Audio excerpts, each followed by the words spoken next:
2024 ലോക്സഭാ തെരഞ്ഞെടുപ്പിൽ കേരളം ഏപ്രിൽ 26-ന് വിധിയെഴുതും. വോട്ടെണ്ണൽ ജൂൺ 4 നടക്കും. ആദ്യഘട്ടത്തിൽ തമിഴ്നാട്, രാജസ്ഥാൻ, ഛത്തീസ്ഗഡ്, ജമ്മുകാശ്മീർ, മധ്യപ്രദേശ് എന്നിവിടങ്ങളിലാണ് തെരഞ്ഞെടുപ്പ് നടക്കുക. രണ്ടാം ഘട്ടത്തിലാണ് കേരളത്തിലെ തെരഞ്ഞെടുപ്പ് ഉൾപ്പെടുന്നത്. ആദ്യഘട്ടം ഏപ്രിൽ 19, രണ്ടാം ഘട്ടം ഏപ്രിൽ 26, മൂന്നാം ഘട്ടം മെയ് 7, നാലാം ഘട്ടം മെയ് 13, അഞ്ചാം ഘട്ടം മെയ് 20, ആറാം ഘട്ടം മെയ് 25, ഏഴാം ഘട്ടം ജൂൺ 1 എന്നിങ്ങനെയാണ് തിരഞ്ഞെടുപ്പ് നടക്കുക. വിഖ്യാൻ ഭവനിൽ വാർത്താസമ്മേളനത്തിൽ മുഖ്യ തെരഞ്ഞെടുപ്പ് കമ്മീഷണർ രാജീവ് കുമാർ, വെള്ളിയാഴ്ച ചുമതലയേറ്റ കമ്മീഷണർമാരായ ഗ്യാനേഷ് കുമാർ, സുഖ്ബിൻ സിംഗ് സിന്ധു എന്നിവർ ചേർന്നാണ് തിരഞ്ഞെടുപ്പ് തീയതികൾ പ്രഖ്യാപിച്ചത്. 7 ഘട്ടങ്ങളിലായാണ് വോട്ടെടുപ്പ് നടക്കുക. എല്ലാ സംസ്ഥാനങ്ങളിലെയും തിരഞ്ഞെടുപ്പ് തയ്യാറെടുപ്പുകളെക്കുറിച്ചുള്ള ദേശീയ സർവേ കഴിഞ്ഞ ദിവസം കമ്മീഷൻ പൂർത്തിയാക്കിയിരുന്നു.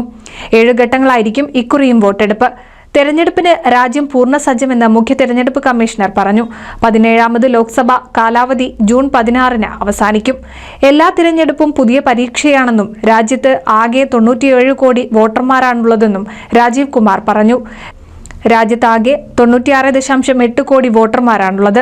സ്ത്രീ വോട്ടർമാർ 47.1 കോടിയും പുരുഷ വോട്ടർമാർ 49.7 കോടിയുമാണുള്ളത്. 55 ലക്ഷം വോട്ടിംഗ് യന്ത്രങ്ങളാണ് തെരഞ്ഞെടുപ്പിനായി ഒരുങ്ങുന്നത്. ലോക്സഭയുടെ 543 മണ്ഡലങ്ങളാണ് ജനവിധി തേടുന്നത്. തെരഞ്ഞെടുപ്പ് പ്രഖ്യാപിച്ച സമയം മുതൽ മാതൃകാ പെരുമാറ്റച്ചട്ടം നിലവിൽ വന്നു. നിലവിലുള്ള ലോക്സഭയുടെ കാലാവധി ജൂൺ 16-ന് അവസാനിക്കും.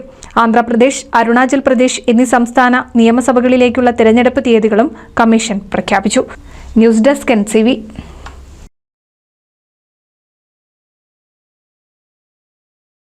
ഒരായിരം വിവാഹങ്ങൾക്ക് ഒരേയൊരു ബ്യൂട്ടി സിൽക്സ്. എടപ്പാൾ, ചാവക്കാട്, തൃപ്രയാർ, പുത്തനത്താണി, പെരിന്തൽമണ്ണ.